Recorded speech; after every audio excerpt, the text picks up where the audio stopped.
Badan Strategi Kebijakan Diklat Kumdil Mahkamah Agung merawat kelestarian lingkungan dan usaha ketahanan pangan mandiri. Di tengah riuhnya wacana ketahanan pangan dan pelestarian lingkungan, ada kerja nyata yang tumbuh dalam diam, bermula dari lahan yang selama ini luput dari perhatian.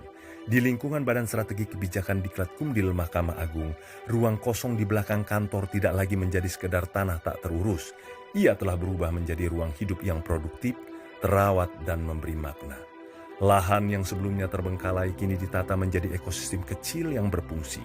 Hamparan padi ditanam, kolam ikan dikelola, dan berbagai komoditas pangan seperti cabai, tomat, terong ungu, ubi talas, kacang edamame hingga kecombrang tumbuh berdampingan.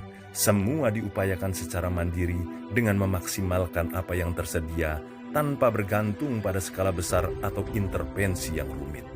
Di saat yang sama, upaya menjaga kelestarian lingkungan hidup dijalankan melalui pembibitan dan pemuliaan berbagai jenis pohon. Bibit damar, pinus, mahoni, dan kelapa serta tanaman keras lainnya dirawat dengan kesungguhan.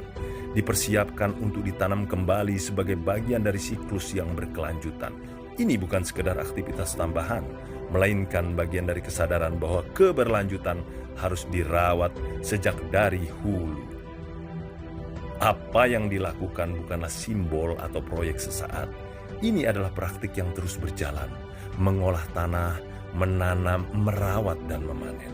Ketahanan pangan tidak ditempatkan sebagai jargon, melainkan sebagai hasil dari kerja yang konsisten dan terukur.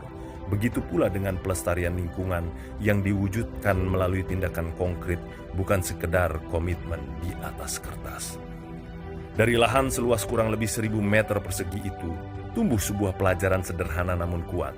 Kemandirian bisa dimulai dari ruang yang paling dekat, dari tanah yang selama ini dibiarkan kosong. Dan ketika dikerjakan dengan kesungguhan, ia tidak hanya menghasilkan pangan, tetapi juga harapan tentang hubungan yang lebih selaras antara manusia dan lingkungan.